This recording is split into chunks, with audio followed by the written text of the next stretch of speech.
بسم اللہ الرحمن الرحیم۔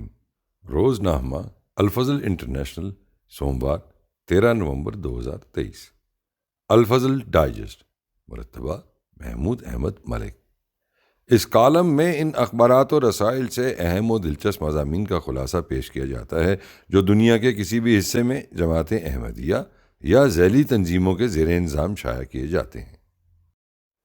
حضرت سیدہ امۃ الحی صاحبہ رضی اللہ عنہ لجنہ مائلہ جرمنی کی رسالہ خدیجہ برائے 2013 نمبر 1 میں مکرمہ سیدہ شمیم شیخ صاحبہ کے قلم سے حضرت سیدہ امۃ الحی صاحبہ رضی اللہ عنہ کی سیرت شامل اشاعت ہے۔ حضرت مسلم موعود رضی اللہ عنہ کی دوسری حرم محترم حضرت سیدہ امۃ الحی صاحبہ رضی اللہ عنہ، حضرت خلیفۃ المسیح اول رضی اللہ عنہ کی صاحبزادی اور حضرت صوفی احمد جان صاحب رضی اللہ عنہ آف لدھیانہ، جن کے مکان پر حضرت مسیح موعود علیہ السلام نے پہلی بیعت لی تھی، کی نواسی تھیں۔ آپ رضی اللہ عنہ 1 اگست 1901 کو پیدا ہوئیں۔ حضرت مولانا سید سرور شاہ صاحب رضی اللہ عنہ نے 1000 روپے حق مہر پر 31 مئی 1914 کو آپ کا نکاح پڑھایا۔ آپ رضی اللہ عنہ کی طرف سے آپ کے بھائی عبدالحی صاحب ولی تھے۔ 10 دسمبر 1924 کو صرف 23 سال کی عمر میں آپ کی وفات ہوئی۔ حضرت خلیفۃ المسیح ثانی رضی اللہ عنہ نے آپ کی وفات کے بعد مختلف مواقع پر آپ رضی اللہ عنہ کا ذکر خیر فرمایا۔ ان ارشادات کے حوالے سے حضرت سیدہ کی پاکیزہ زندگی اور سیرت کو مضمون نگار نے قلم بند کیا ہے۔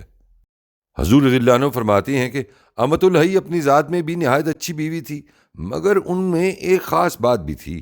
ان کی اپنی شکل اپنے والد میرے محسن، میرے پیارے استاد حضرت مولوی نور الدین صاحب رضی اللہ عنہ سے بہت ملتی تھی۔ نسوانی نقش جس حد تک مردانہ خوبصورتی کو ظاہر کر سکتے ہیں، اس حد تک وہ اپنے والد کی یاد دلاتی تھیں۔ میرے لیے وہ یاد نہایت پیاری اور وہ شباہت نہایت محبوب تھی۔ پھر ان کا علمی مشغلہ، وہ بیماری اور کمزوری میں عورتوں کو پڑھانا، وہ علمی ترقی کا شوق نہایت درجہ تک جاذب قلب تھا۔ حضرت سیدہ رضی اللہ عنہ کو اپنے والد محترم سے ورثے میں ہی دین کی خدمت اور قرآن کریم کا عشق ملا تھا۔ انہی جذبوں نے آپ رضی اللہ عنہ کو عورتوں میں قرآن کریم سکھانے، پڑھانے اور عورتوں کی تعلیمی حالت کو بہتر بنانے کے لیے کمر بستہ کیا، اور حضرت فضل عمر سے شادی کا سبب بھی آپ کا تعلیمی رجحان ہوا۔ حضور رضی اللہ عنہ فرماتے ہیں، عورتوں پر خصوصیت سے میری اس بیوی کا احسان ہے۔ حضرت خلیفۃ المسیح اول رضی اللہ عنہ کی وفات کے بعد میرا منشا نہیں تھا کہ میں عورتوں میں درس دیا کروں، لیکن میں یہ سمجھتا ہوں کہ بہت ہی بڑی ہمت کا کام ہے کہ ایسے عظیم الشان والد کی وفات کے تیسرے روز ہی امۃ الحی نے مجھ کو رکا لکھا کہ مولوی صاحب مرحوم اپنی زندگی میں ہمیشہ عورتوں میں قرآن کریم کا درس دیا کرتے تھے، اب آپ کو خدا نے خلیفہ بنایا ہے۔ حضرت مولوی صاحب نے اپنی آخری ساعت میں مجھے نصیحت فرمائی کہ میرے مرنے کے بعد میاں سے کہہ دینا کہ وہ عورتوں میں درس دیا کریں، اس لیے میں اپنے والد صاحب کی وصیت آپ تک پہنچاتی ہوں۔ وہ کام جو میرے والد صاحب کیا کرتے تھے، اب آپ اس کام کو جاری رکھیں۔ وہ رکا ہی تھا جس کی بنا پر میں نے عورتوں میں درس دینا شروع کیا۔ اگر اس درس کی وجہ سے کوئی فائدہ عورتوں کو پہنچا ہو تو یقیناً اس ثواب کی مستحق بھی مرحومہ ہی ہے۔ حق تو یہ ہے کہ عورتوں میں خطبہ، لیکچرز اور سوسائٹیاں اور ہر ایک خیال جو عورتوں کے متعلق ہو سکتا ہے، اس کی محرک وہی ہیں۔ میں سمجھتا ہوں کہ جماعت کے تمام افراد سے ہی ان کو ایسی محبت تھی جو اور عورتوں میں بہت کم پائی جاتی ہے۔ مجھ پر تو ان کا اتنا حق ہے کہ میں کسی طرح اس حق سے عہدہ برا نہیں ہو سکتا۔ میں سمجھتا ہوں کہ ان کا اخلاص اور ان کی محبت ساری جماعت کی عورتوں کے لیے بلکہ بہت سے مردوں کے لیے بھی قابل رشک ہے۔ حضور رضی اللہ عنہ نے اپنی شادی کی غرض اور حضرت سیدہ رضی اللہ عنہ کے دینی شوق کا ذکر کرتے ہوئے فرمایا کہ میں نے ان سے جب شادی کی اس وقت میری نیت بطور احسان کی تھی کہ ان کے ذریعے بآسانی عورتوں میں تعلیم دے سکوں گا، اس لیے میں نے ارادہ کیا کہ فوراً ان کو تعلیم دوں، مگر وہ اس شوق میں مجھ سے بھی آگے بڑھی ہوئی نکلیں۔ ابتداً میں کبھی سبقوں میں ناغے بھی کر دیتا تھا، مگر وہ کہہ کر اور زور دے کر اپنی تعلیم کو جاری رکھتی تھیں، اور اس میں انہوں نے بہت ترقی کی۔ وہ قرآن شریف کا ترجمہ اچھی طرح پڑھا لیتی تھیں، بلوغ المرام پڑھاتی تھیں، اسی طرح اور دینی کتب لڑکیوں کو پڑھاتی تھیں، اور وفات سے 4-5 روز ہی پہلے مجھ سے مشورہ کر رہی تھیں کہ لڑکیوں کو مشکات پڑھانی ہے، تو تعلیم کی یہ خواہش جو ان میں تھی وہ دیگر عورتوں میں نظر نہیں آتی۔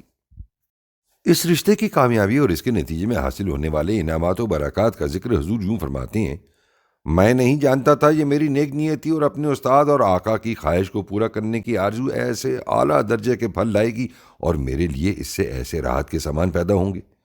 میں نے عمر بھر کوئی ایسی کامیاب اور خوش کرنے والی شادی نہیں دیکھی جیسی میری یہ شادی تھی۔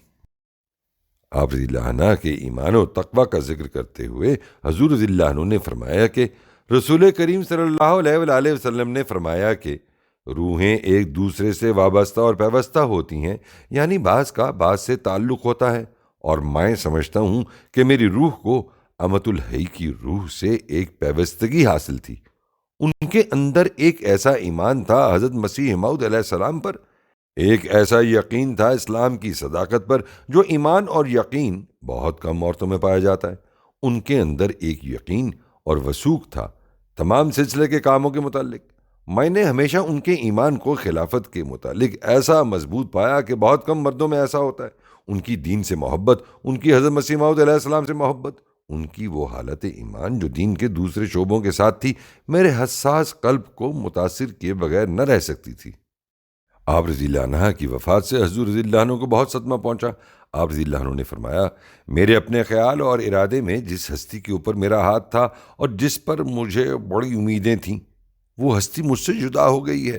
اس وجہ سے مجھے غم ہے، ورنہ ایسے انسان کی موت پر بھلا کیا غم ہو سکتا ہے کہ جس کے لیے اس قدر دعاؤں کا موقع ملا اور جس کے لیے آخری حد تک جو تیمارداری ممکن تھی اور میری برداشت کے اندر تھی وہ کی، اور اپنی محبت کے اظہار کے لیے دل پر پتھر رکھ کر وہ کام کیے جو دوسروں کے لیے کرنے ناممکن ہے۔ میں نے بھی اس کے لیے بہت دعائیں کیں اور جماعت نے بھی دعائیں کیں، پھر بہشتی مقبرے میں مدفون ہوئی۔ بھلا اتنی خوش نصیبی کس کو نصیب ہے؟ اس کی وفات کے متعلق تو مجھے پہلے سے ہی اطلاع ہو گئی تھی۔ 3 سال ہوئے کہ میں نے خواب دیکھا کہ وہ سفید کپڑے پہنے ہوئے میرے پاس آئی ہے اور السلام علیکم کہہ کر کہنے لگی، میں جاتی ہوں، اور اس کے بعد جلدی جلدی گھر سے نکل گئی۔ میں نے میر محمد اسماعیل صاحب رضی اللہ عنہ کو اس کے پیچھے روانہ کیا تو انہوں نے واپس آ کر بتایا کہ وہ بہشتی مقبرے کی طرف چلی گئی ہیں۔ پھر مبارکہ بیگم نے بتایا کہ ایک دفعہ امۃ الحی نے ایک مصرع کہا جس کا مفہوم غالباً یہ تھا، اے بلبلے بوستان تو خاموش کیوں ہے؟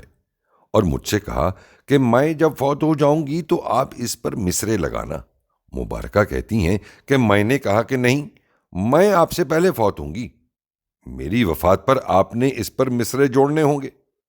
تو امۃ الحی نے کہا، نہیں، میں ناراض ہو جاؤں گی اگر آپ نے پھر ایسا کہا، میں پہلے وفات پاؤں گی، میری وفات پر اس مصرے پر ضرور مصرے لگانے ہوں گے۔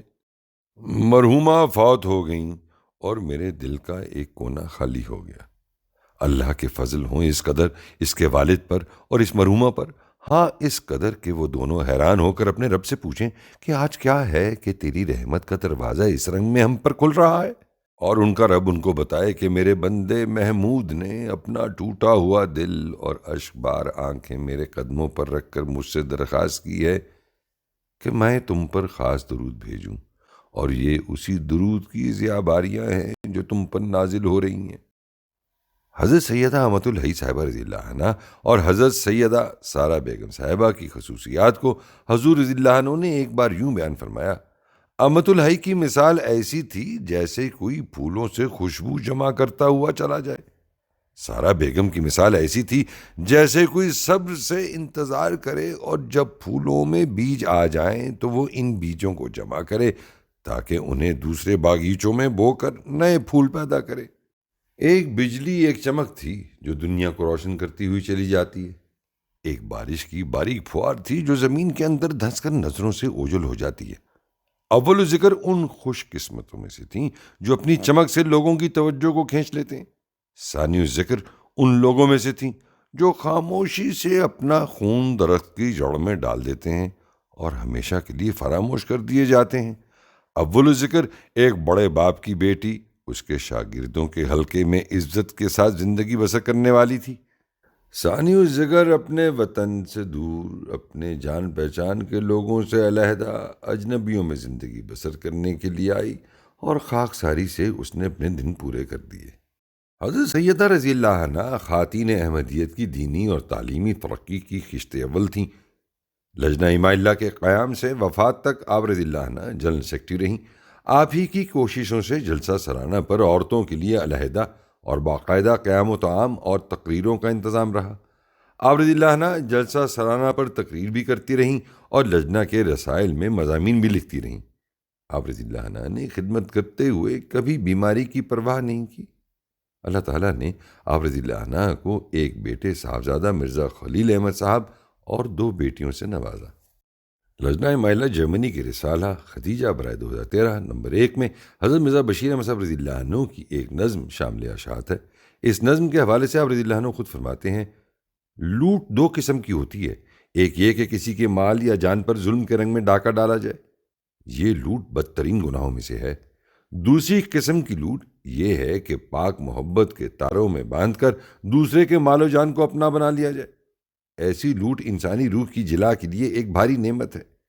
ان اشعار میں اسی قسم کی روحانی لوٹ کا ذکر ہے جس میں آسمانی آقا کو دعوت دی گئی ہے کہ وہ آئے اور ہمارے جان و مال کو لوٹ لے جو شروع سے اسی کے ہیں، لیکن ہم اپنی کوتاہ نظری یا بے وفائی سے اپنے سمجھ رکھے ہیں۔ مگر خیال رہے کہ میں شاعر نہیں ہوں، اگر فن نظم گوئی کے لحاظ سے کوئی غلطی نظر آئے تو وہ قابل معافی سمجھی جائے۔ اصل غرض دلی جذبات کا اظہار ہے۔